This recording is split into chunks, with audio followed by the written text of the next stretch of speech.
beautiful people, do you want a new credit card but you're not sure how to choose? The good news is you don't need to apply for the first offer you see in the mail. Credit Karma can help you zero in on the right option for you and help you apply with more confidence. Credit Karma uses your credit profile to show you offers that are tailored to your financial situation. They also partner with a wide range of credit card issuers, so you can be sure that you are exploring all sorts of options. Best of all, Credit Karma uses your credit data to show you your chances of approval before you even apply, helping you apply with more confidence. Comparing cards on Credit Karma is 100% free and won't affect your credit scores. So, are you ready to find the card for you? Head to Credit Karma and check out your personalized mix of offers today. Go to creditkarma.com or the Credit Karma app to find the card for you. That's creditkarma.com. Hi, beautiful people. Today we have an exciting debut. This is a project that I'm calling Sideshow because I have been just dying to let my hair down, talk to friends and people that I know who are doing dope things in the world that have amazing things to say. Lauren and I live together. This is my co-host, Lauren Switzer. Hello.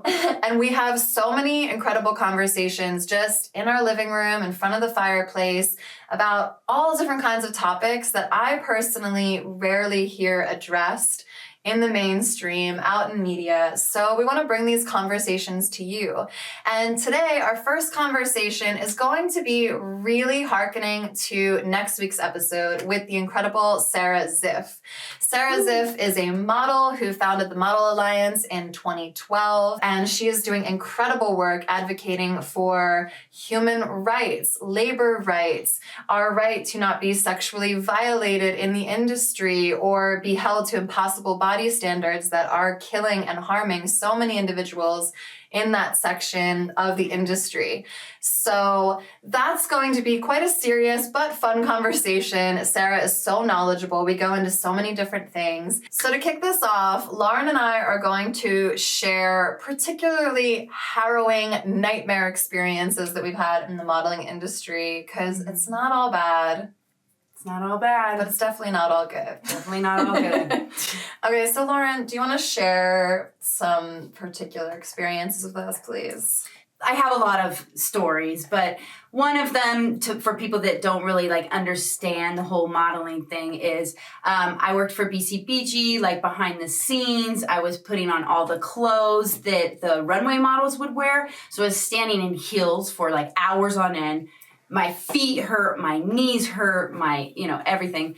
And you have injuries to your body. I do. Lauren's in chronic pain anyway, so this is exacerbating what she's feeling. Yes. And working with not nice people. It's just true.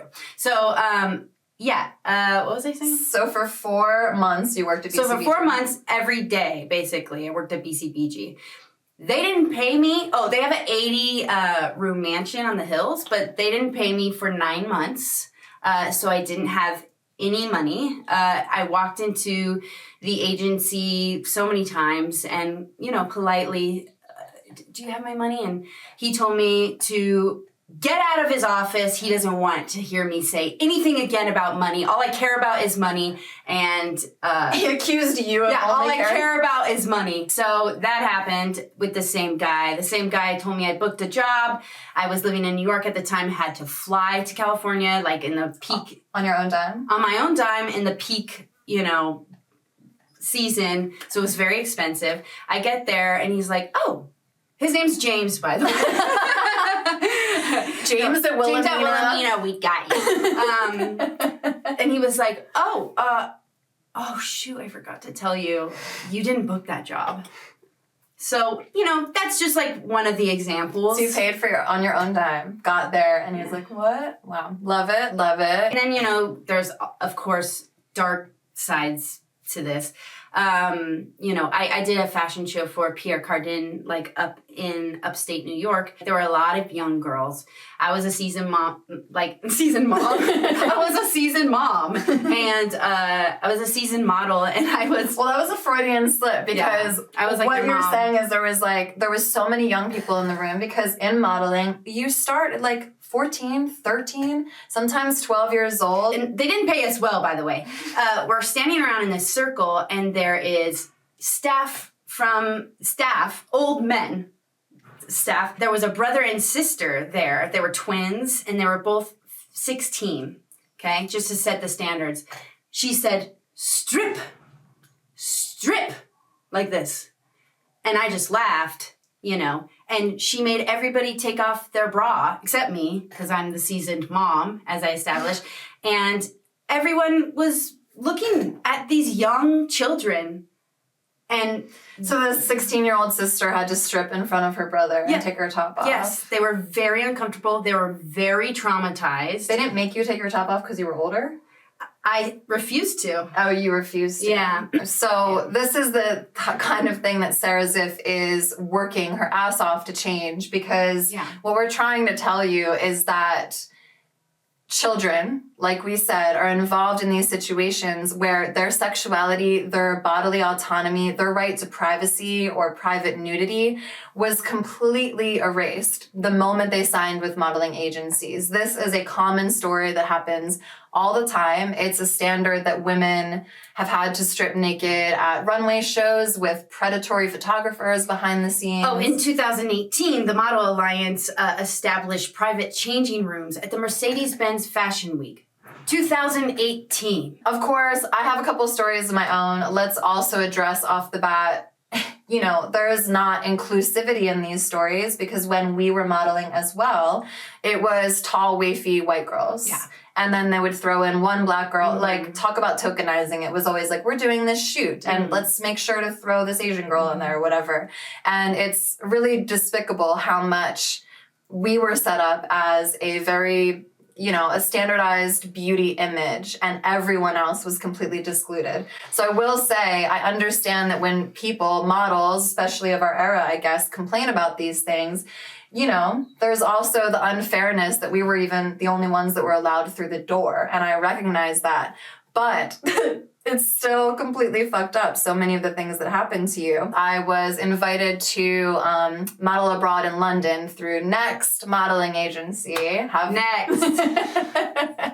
And when I got there, it was a sister agency called Lenny's in London. And I showed up there, and, you're just like fresh off the plane. You don't really know what's going on. They slipped me this contract that must have been 50 pages or longer. So much legal jargon. I'm sure they looked at you while you signed it. Yeah, right? Yeah, they're just like over your shoulder, and they're super casual about everything. They're like, welcome to London. I can't do a London. Welcome to London town. You have such a lucky, Perfect. I know it. So at one point, one of the agents super casually, again, opens up this drawer and is like, did you need a cell phone while you're here? Like, did you go to the market yet to get a burner phone? And I was like, oh no, that'd be great. So she just hands me this phone that I can use while I'm in London. Don't ever think about it again. When I go back to Next, I had worked for a month and a half, made X number of dollars. I don't even know how much, but a month and a half of work every day. I have $750 in a check. And I was like, but experience. So much experience. And I look at my check and I'm like, WTF is this? And I'm going back and forth with the agencies. They had charged me for everything, like $15 to print out every single picture of me, like $75 for the modeling book, just expenses everywhere. And then I looked, and that burner phone had cost like $45 a day. And that's in pounds when the exchange rate was horrible. So it was like $80 a day. That's crazy. Like, it's kind of highway robbery a little bit. The abuses that take place in these industries are possible, not only possible, but probable, because they're completely unregulated without the help of Sarah Ziff and the Model Alliance and what she is doing. So let's introduce our prestigious and gorgeous guest. Margot Brooke is a model, actress, and Twitch partner based in Los Angeles, California. She's most well known for her 20-plus years in the modeling industry, and more recently for her role as Eloise in Marvel's Legion on Netflix. Woo! Her hobbies include screenwriting, playing video games, and golf. What a hot nerd. What we a love hot her. nerd. You're a nerd. I like it. Okay. Hi, Margot. Hi, how are you guys? Is this the only time we hang out, Margot? I know. We see so much of each other on social media, I feel like these days. We're best friends. You just don't know it. Exactly. So for context, I was always aware of Margot because she's very beautiful and people in LA know her. She's like a successful LA model. And that girl? we did an A-track video together where we were riding a bull. And I was like, I wonder if this girl's going to be a brat. And then you were so lovely and had a great day with you. That was one of the most fun shoots I've ever done. Seriously. Oh, it was what? a blast. I missed out. Yeah, it was really fun. I remember seeing an Instagram story or something and being like, what the hell? Like they didn't invite me kind of vibes. You know, it's like Margot and Brenda. And me and Brenda met on the shoot too. So, you know. Yeah, that's how. Oh, really? Yeah. Should we say who it is? Well, yeah, we met on the set of a No Doubt video. Woo! No doubt. Oh, That's yeah. so sick. It was a ridiculous video that never saw the light of day for reasons that we'll explain later. But it was fun. And we became best friends. So Yeah. So, and then you guys met. yeah. So Margot, I think we met at a fashion show in LA, you know, when you Yeah. remember Was that? it for Stand and Deliver? I can't remember what you opened, remember? the brand was. Yeah, I think that was Stand and Deliver. It was such a weird fashion show too. It was so weird. I mean, LA Fashion Week has been like LA in general, really yeah. weird for a long time. But Yeah. And we both had our hair like super messy. And I remember being like, oh, that girl is like so cute. And I probably had a crush on you. Now I know that. It was pleasure doing business. That was the brand. With the like wrap skirts. Yeah. Yes. Oh, that's a cute name. Yeah, it was. But yeah, and Margot was great. And then so I followed her on Instagram and she used to write this really great blog. I used to follow it. And yeah, it's Chateau Margot. My Tumblr. Yeah. This is old days. We're dating ourselves. But Back in the day. yeah, back in the day. But, and then I, followed her. She went abroad. So I'm like, getting the inside scoop when she's like, modeling abroad and stuff like that. And then I ended up in New York for LA Fashion Week, for New York Fashion Week. And I saw Margot there. And Margot, it was when you had that like Lisbeth Salander hair and you were like, Yes. so hot. But, and she was like kind of the new, like people were like excited about her and, stuff like that. I remember talking to you and you're like, they say I'm short or like something, stupid. Yeah. How tall are you, Margot? I am 5'8", but in the modeling industry, I am 5'9". Okay. Because being short is a thing. Although 5'8" nowadays is actually like pretty standard. I feel like a lot of models are shorter nowadays. Everything's changed. I know. They all took a deep breath and were like, oh, wait a minute. Doesn't matter. Okay, so we want to start this off light and share funny experiences. You can start this off like embarrassing shoot where you're just like, oh my God, how did I end up here? Oh, you want me to start it off? Sure thing. I've got tons of them. So I moved to New York. I signed with Muse. And I was like, oh yeah, I'm gonna, they're like, you're gonna be like Prada, this, they're like telling me this, right? So I go on my first shoot and it's outside of New York City in upstate New York. And I'm like, woo! And I'm on the train, super excited. I get there and it's for a crocheted hat company. And it's like an old lady business. And I'm wearing a shamrock hat because it's St. Patrick's Day. And my mom loves that photo and posts it every birthday I have. She's like, look at my beautiful Lauren. And they closed my gap in it and stuff. Like it's me crocheted hat with no gap. And that was my first modeling job. Thank you, Muse. Margot, do you have any equivalent horror shows to share? I mean, as far as like ridiculous shoots go, I think the most like, how did I end up here photo shoot was I modeled nurses' scrubs once. And that was like wild. I was like, okay, so I'm just, yeah. And it was like scrubs. And there were some that had like Spider-Man on them or, like pretty painted flowers. And I just did that all day. And there was like a male model who like, I mean, no one's going to believe this guy is a doctor kind of a thing. And I'm just like, okay. So what are your experiences with agencies? Like you heard us share our horror stories. Like I really have nothing good to say about the major agencies, just anecdotally from everyone I've talked to, including myself, my experiences. But you're welcome to be like, I actually have a great time. Like, I just want to know how it is. I mean, like I know I've worked with some agents that are like really great people. Yeah. There were like 2 of them, but they can find their way in. And also how were you scouted? Like, how did you get into the agencies in the first place? How'd you get here? So I started modeling when I was 9 years old, actually in Atlanta, Georgia. My mom sent me to this agency called Arlene Wilson, which I'm not sure if they're still around anymore, to be honest. But I used to do like Arlene newspaper ads. Like broad, so maybe not. Doesn't she? I think she was actually. I remember she was pretty old when I signed with them. Sounds great, to be honest. Oh, okay. So I signed with Arlene Wilson when I was about 9 years old. And it was really easy when being a kid model, honestly. Like my mom drove me everywhere and she would just sit on set with me all day. And I would just get to like play with other kids and take pictures basically. But it was, like I was saying, it was Sunday newspaper ads for like Target, Dillard's, Neiman Marcus. I think like the most creative thing I did an editorial for Neiman Marcus that was like Cinderella themed, but it was like it was very pretty. It was a little weird because it was like, there was like the kind of Cinderella when she becomes a princess, and then like the pre where she's like dusting, soot and stuff. But you're dressed in like high fashion and you're like 9 years old. I'm like, this is so weird. That's the modeling industry for you.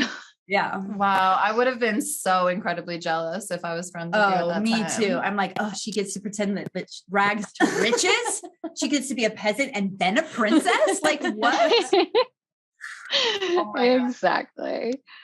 So your mom was originally the one that was interacting with the agents and stuff. Mm-hmm. Did she have experiences? Like, did she have to like advocate for you? Was she one of those loosey goosey moms that's like, just throw her in a fire pit with an alligator? I don't care.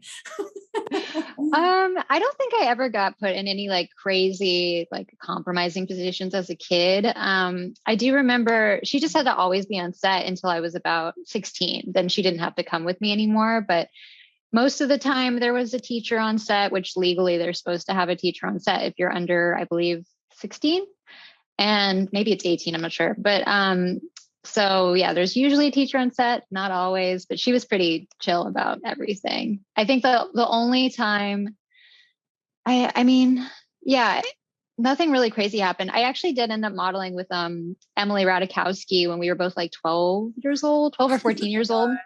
And if you know Emily Ratajkowski, she's like very developed, and she was at a very young age. Like when she was 14, she had the breast she has now, basically. Wow.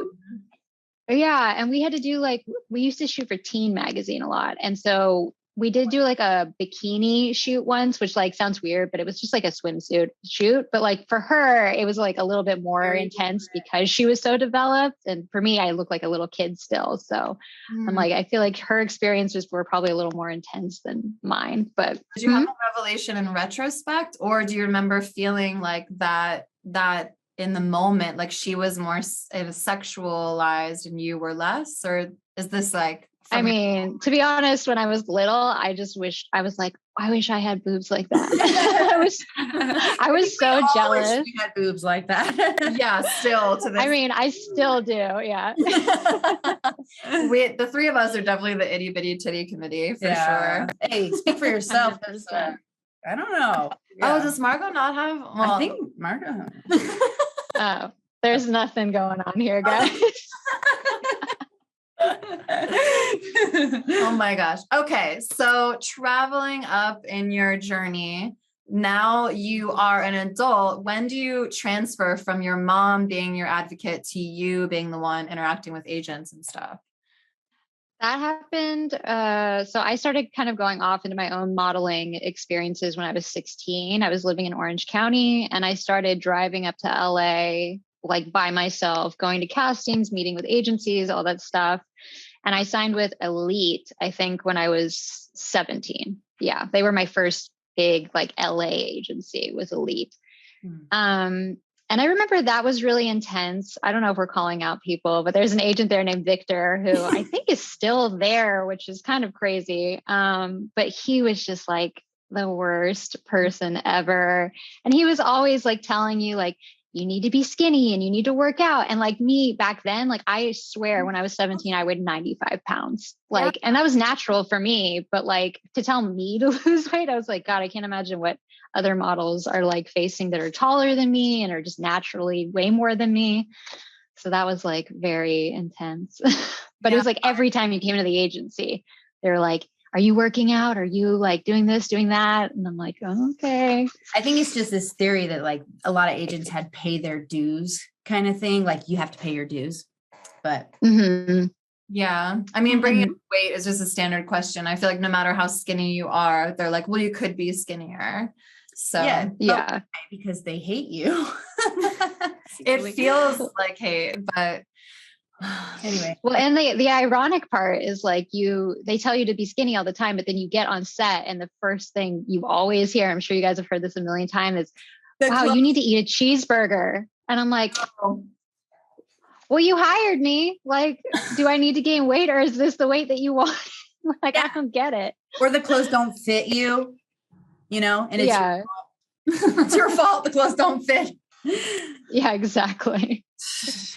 Have you ever had anyone suggest, well, I mean, I don't know if you've ever encountered this because from what I know of you, you seem to stay pretty standard in your body. Like it doesn't seem like you have many weight fluctuations. Like how did it impact having someone say that? Like did you always have the wherewithal to be like, I'm skinny as hell and I'm fine? Or did it get in your brain at all? Good question.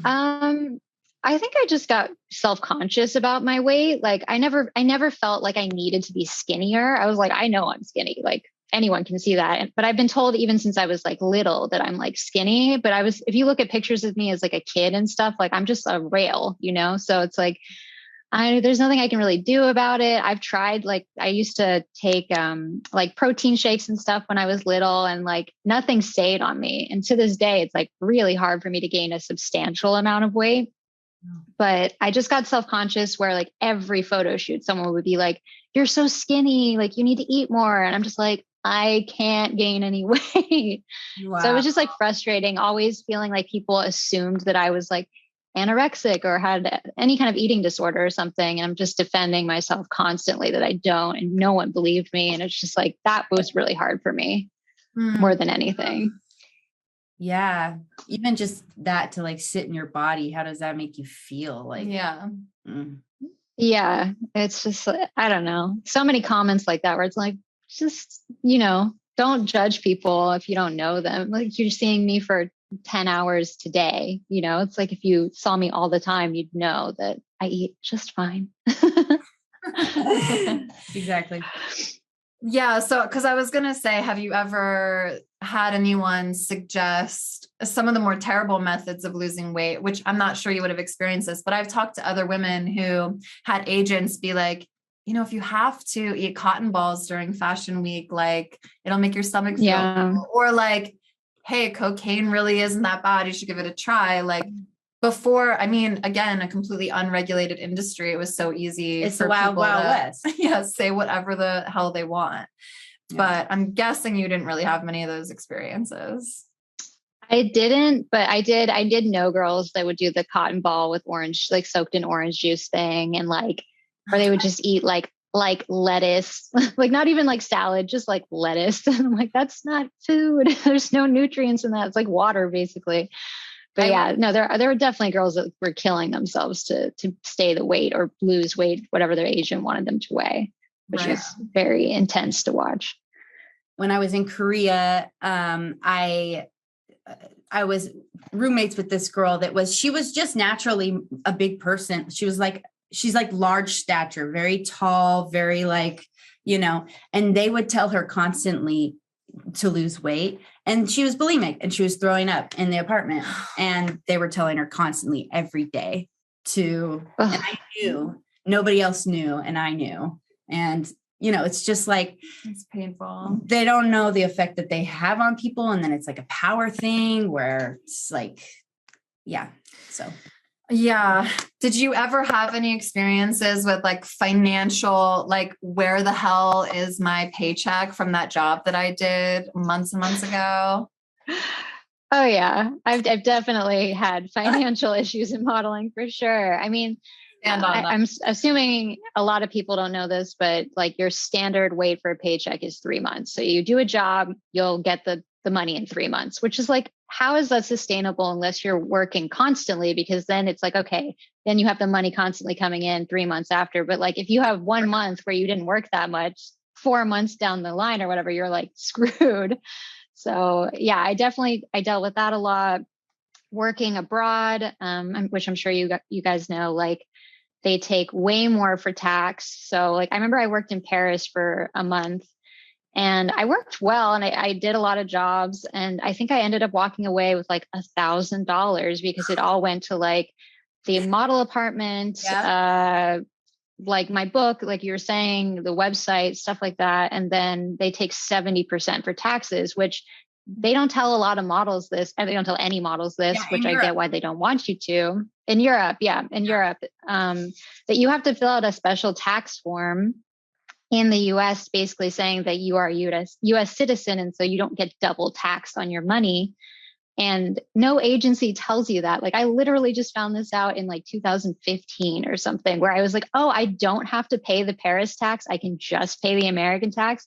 So there's like thousands of dollars that I never got basically because they don't teach you about the tax stuff when it comes to like how to get the money. I did a job for Armani in Milan in 2016 and it was a 2-day job, I think. Yeah, 2 days. And I never got paid for it because they were like, if we pay you directly, we're going to take, I think they said 40% of the money. And I was like, well, how do I get the rest? And they're like, oh, you have to get this form.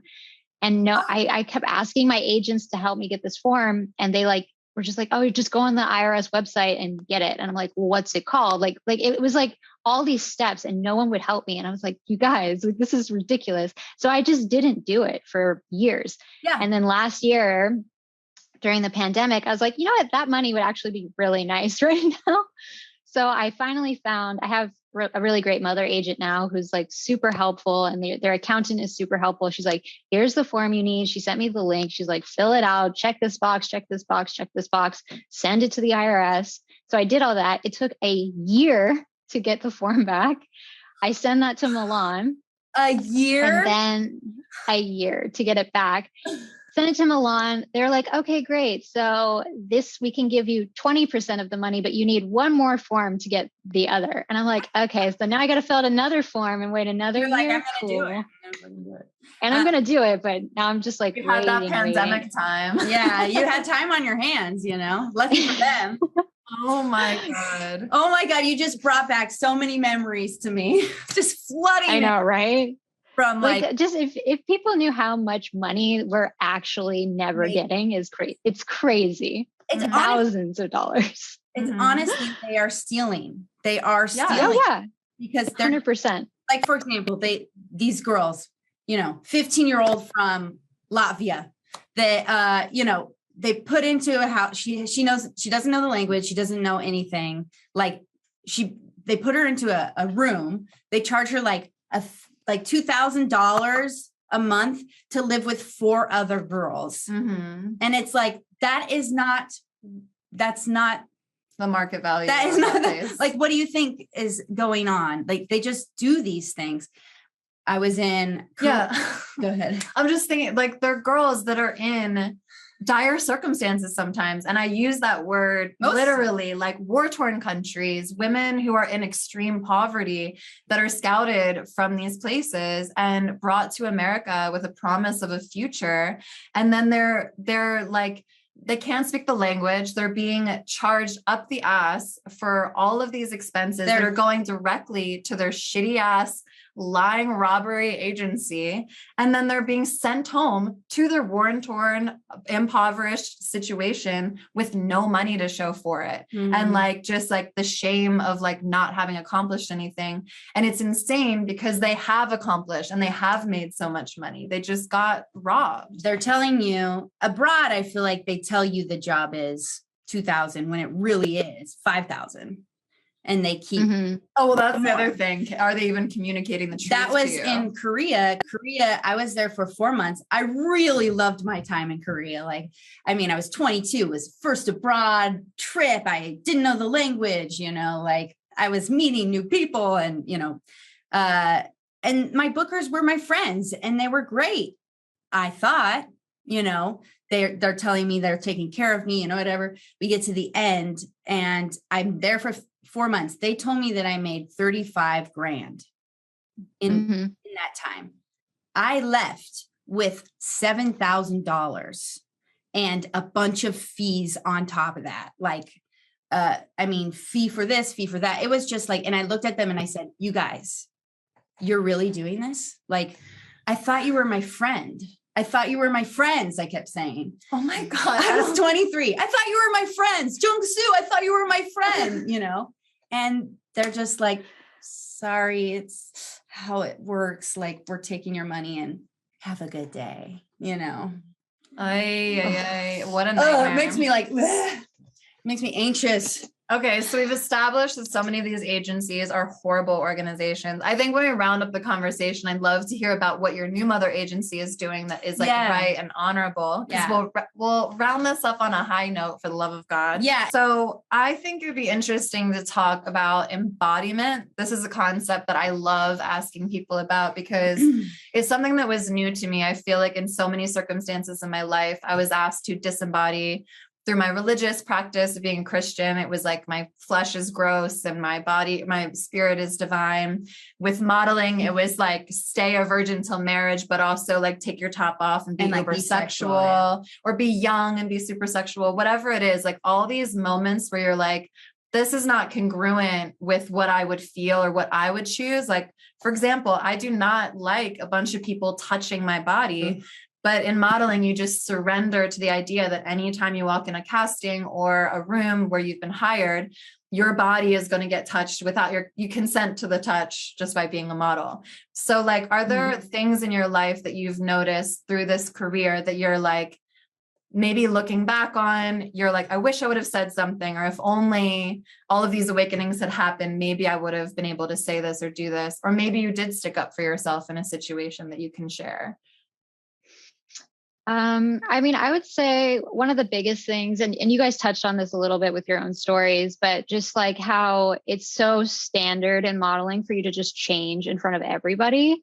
And I mean, like I said, I've been modeling since I was 9. So, you know, even when I was probably 15, 16, 17, underage, I was definitely getting naked in front of everybody.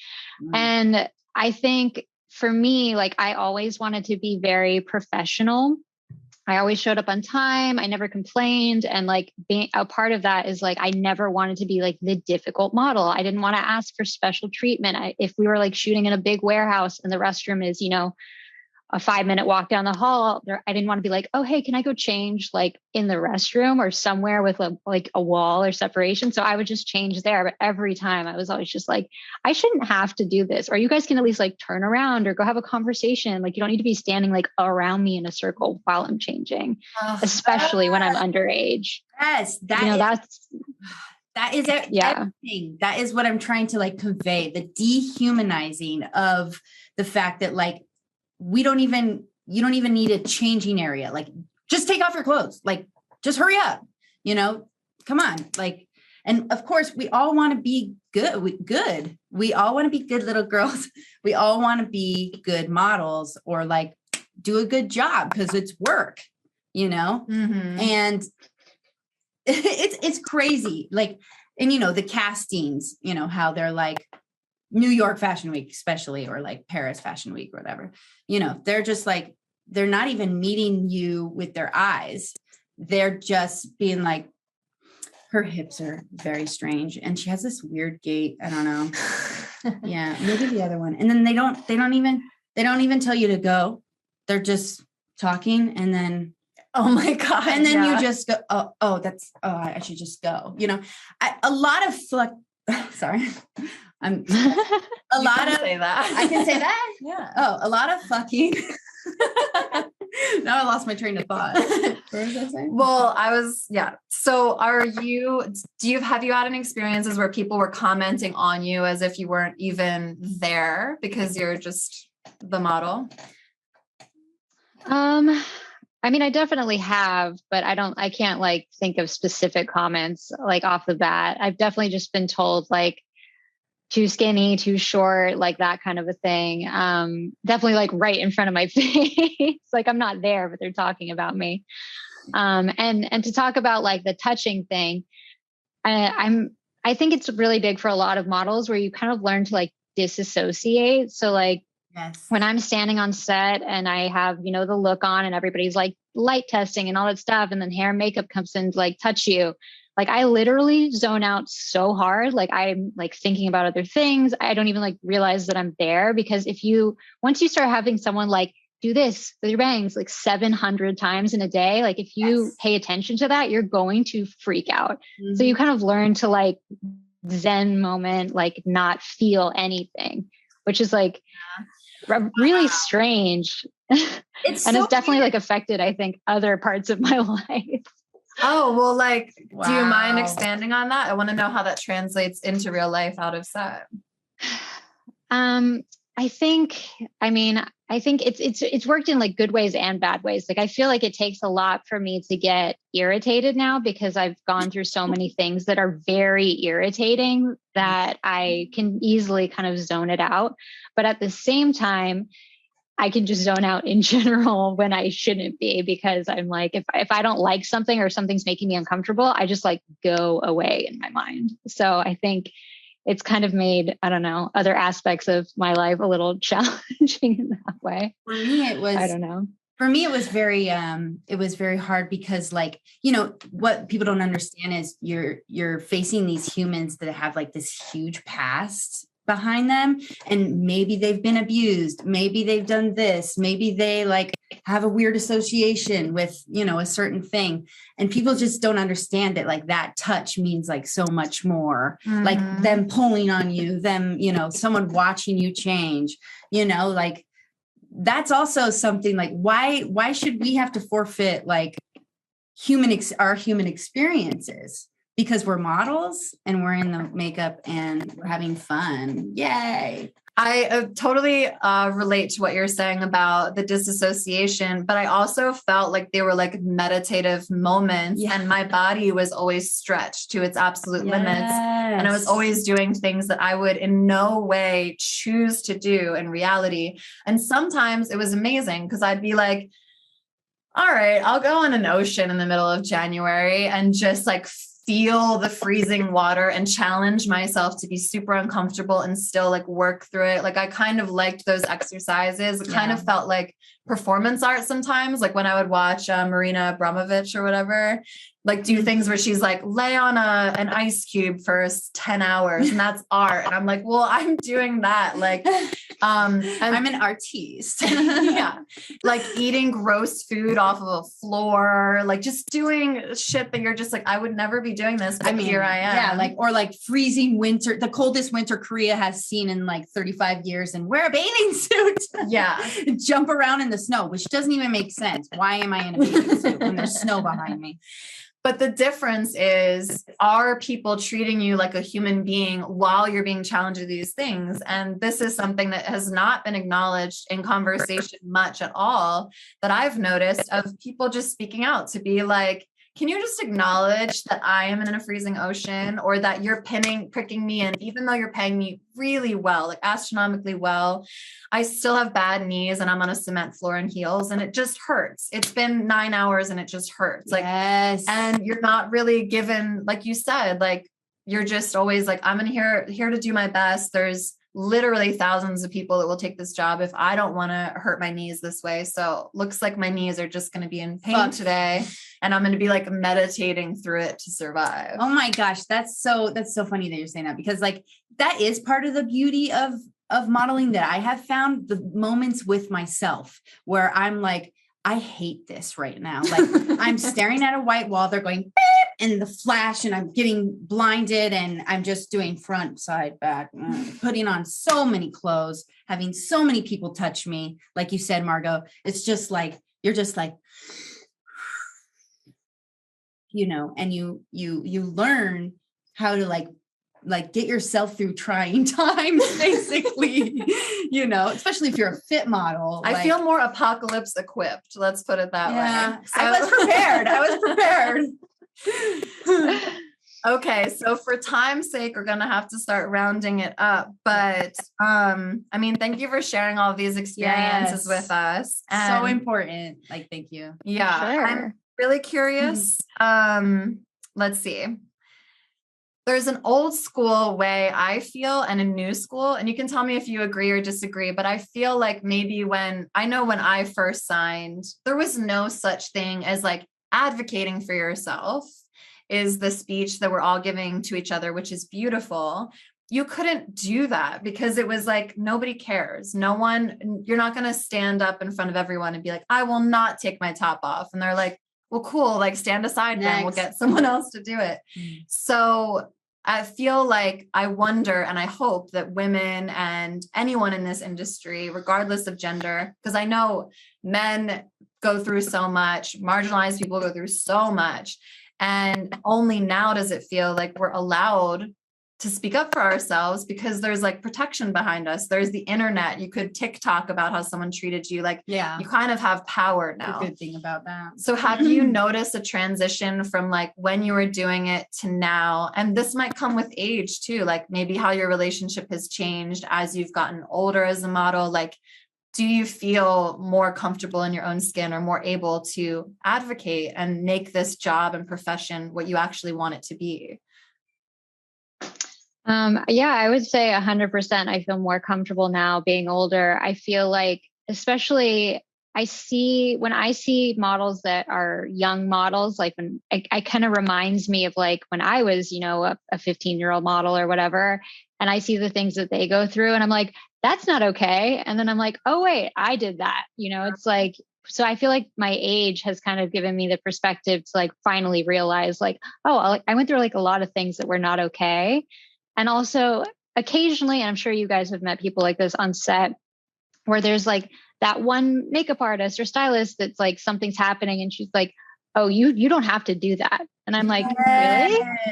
And she's like supporting you. And I'm like, this is crazy. Like, it's like mind blowing, you know? So I think there have been more people like that on set nowadays, especially women, that before, like if you were a stylist or a makeup artist, same thing as modeling. Like if you complain, you're fired. You're not going to get hired by that company again. And maybe it's like a client that they work with a lot, so they want to make them happy. And now I feel like women in particular are kind of standing up for models on set and being like, hey, you don't have to do that. Or like, hey, can we get her a robe? Like she shouldn't be walking around without a robe. Like, or if there's a beach, like, do you guys have towels? Do you have a heater? Like that kind of a thing. And I feel like people are really starting to realize like, oh, there's like very minimum standards that you need to like have on set to treat someone like a human. Like we shouldn't be passing out because we're wearing fur coats in the sun, or, you know, literally our toes and fingers are blue from being at the beach for 5 hours in freezing water. Like that's not okay. And I think people are slowly but surely realizing that and being more supportive of that.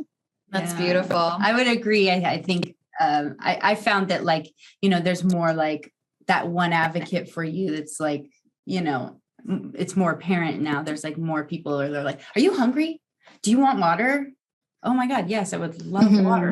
Thank you. You know? Yeah. Do you want a lunch break? Like the amount of times that no one would let you have a lunch break. You're like, can I please eat? Oh my. So in conclusion, what would you like to see for people moving forward that are coming into this industry? Like in a perfect world, when they walk right into that agency, like what kind of treatment are they getting? And like from beginning to end? I mean, what I think would be truly amazing is to have someone as kind of like an advocate for the models that doesn't work for the agency, but is like in the agency, like a human resources person kind of, that is like, hey, here's like exactly how much you're going to be paying for your model apartment, your phone, your book, all this stuff. Like spell it out very clearly, especially for the people that are coming from other countries and don't speak English as their first language. And also like, hey, here's the tax forms you need for when you go back home so you don't get paid double tax. Like just everything just laid out and explained, and like not nickel and diming people, and just, hey, you're coming for winter fashion week, maybe bring like a winter coat, or if you don't have one, we'll buy you one. This is how much you'll owe us. Because there were so many girls that were like 15 years old that were coming for New York Fashion Week. I was like during the polar vortex when it was like literally snowing outside. And I had like, we were both there. We were there. And like, luckily I had like a floor length down jacket. I had like 2 layers of socks. I had boots. Sorry, I keep interrupting, but I remember this, Margot. I have this image of you walking down the street in this like full layer thing, me thinking, I wish I had one. Well, yeah. And even I'm saying like, I was still freezing because we had 14, I mean, at least I did. I had 14 castings a day from 9 a.m. sometimes to like literally 11 p.m. I remember Marc Jacobs, I stayed there till 2 a.m. for the fitting. So it was like all of these things, and also no time to eat because they're like, you have these castings. And so I was literally like getting the slice of pizza and eating it, walking to the next casting kind of a thing. But I saw girls that were wearing, no joke, like leather boots and skirts in the polar vortex. Their shoes were soaked through. I was like, are you freezing? And she's like, yeah. And I'm like, you need to get like rain, like waterproof boots. She's like, I can't afford them. And I'm like, dude, like that's so brutal. Like you can't expect someone to go out and do that for like a week or a week and a half every day with wet shoes. Like it's so messed up. I don't know. So I guess just saying that there's an advocate for every new girl that comes into the agency, where like if they need anything, it doesn't seem like they're like complaining or anything like that. It's just like, oh yeah, we're here to help you. If you need something, we got you. Like that's how the standard should be, I think, across the board. That's funny that you're saying that, because that's what the Model Alliance is fighting for right now. And Sarah Ziff, they're fighting for a human resources, basically someone separate from the agency, so that you won't get, punished for, advocating for yourself. Because that was the problem, was you would advocate and then you get punished. So How about you, Lauren? What is your Lauren Utopia of the modeling world? My utopia would be all of the witchy people that I have met modeling, like the models that are like, we're in this together, right? Like helping each other. And like the beauty with that is that like everybody that we rally together, we support, organizations and stuff like Model Alliance. We speak up when you see someone being mistreated on a set. You be that person to advocate for someone who can't advocate for themselves. Become a model mom, in a sense. Yeah, there you go. Full circle. I like it. Take care of each other. That's what I'm saying. Yeah. And I love that, because Margot, you described a utopia, I think. Like that sounds perfect. That is what Sarah Ziff and the Model Alliance are fighting for. Lauren, I love your answer, because that is based in practicality. Like, okay, but we are not here yet. And, people, I've seen girls like post TikToks being like, James at Wilhelmina, blah, blah, blah. And I'm like, thank God we have that. That's great. But also, there has to be a meeting of these two things. How can we protect each other? And it's like not having complacency. If you're in a position of power, recognizing your power, recognizing your privilege, whatever skin you're in, if you're in a privileged identity, and make sure that women that are coming from overseas or don't speak English as their first language are under your wings so they are safe, because we are telling you this industry is not safe for people yet, but Sarah Ziff is working on it. Yes. And I would say, as an older woman now, with the wisdom that comes with age and with really working on our embodiment, working on our, the value that we place on ourselves, recognizing someone who doesn't have that yet because they're young or, other things, and being that voice for them, being like, this is what you deserve. This is what you deserve. This is what you deserve. Yeah. And if you're in the reverse situation, you're not quite like knowing how to embody that confidence and that self-love that is required to defend yourself in these industries. Look to mentors, I would say, like find women and people in the industry that are in the advocacy area and just be like, how are they doing it? Also, like, breathe and listen to your gut. If your gut is like, even when we were talking about the injustices of modeling, my whole body just tensed up and it felt like, this is unfair. This is unfair. If your body is reacting with a gut feeling, that person is not good. And don't follow your gut instinct. You will find good people. If you're listening to yourself, your body will take you to the right people. Yeah. Amen. Beautifully said. Do you have any final thoughts? I do actually. I wanted to add something to that. Was just that, like you said, there are good people in the industry, but also, and we talked about, our agents and stuff like that. And like, I'm sure we could all be like, I was personally victimized by James at Wilhelmina. Mean Girls moment. But I guess, and we've explained it at this point, but just realizing that just because someone is your agent or like your I don't know, the person that you answer to at the agency, it doesn't mean that they have your best interest at heart. It doesn't mean they're rooting for you. And don't forget, like, they work for you. Like, it's not the other way around. You don't work for them, they work for you. If they don't get you jobs and you don't make money, they don't get paid. So I just say, like, advocate for yourself. Like, if you feel like you're getting an unfair rate, ask for more. I've done that all the time. And I have literally gotten my rates bumped up because they come with this like tiny rate. And I'm like, that's not my day rate. Like, if you want me to do this job, ask for more. And they do. And I would say 80% of the time, the client will pay more. So it's just like, you don't have to go with everything they say. And also, as far as like beauty standards and stuff, I feel like modeling, and I'm sure you feel this way as well, but like, I think not modeling as much anymore. I still, like, to this day, put so much weight on how I look and like value in myself towards that, because that's how you're literally, in the modeling industry, your value is your looks. And so I think you have to realize that if people are saying these things about you, like you're too short or your waist is too big or your hips are too big or whatever, it has nothing to do with you and everything to do with them. And like, you are perfect the way you are. And half the time, if you don't book a job, it's not because of how you look. It's just like, they want this one specific thing. And out of like hundreds of people, they found that one person. It's not like you're not good enough for that job. It's just not what they wanted for that one job.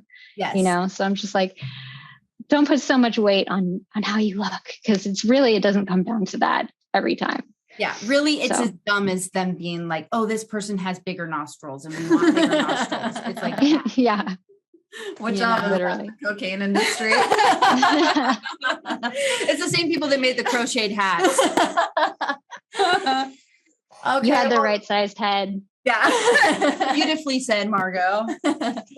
Thank you so much for watching this episode. This has been the debut of Sideshow with Brenda Davies and Lauren Switzer. And we will link all of Margot's information below so you can find her online. Yes. And that's it. Please like, subscribe, share with your friends, donate to my Patreon or Venmo if you can. Don't forget to check out next week's episode with Sarah Ziff. We love you so much. God bless.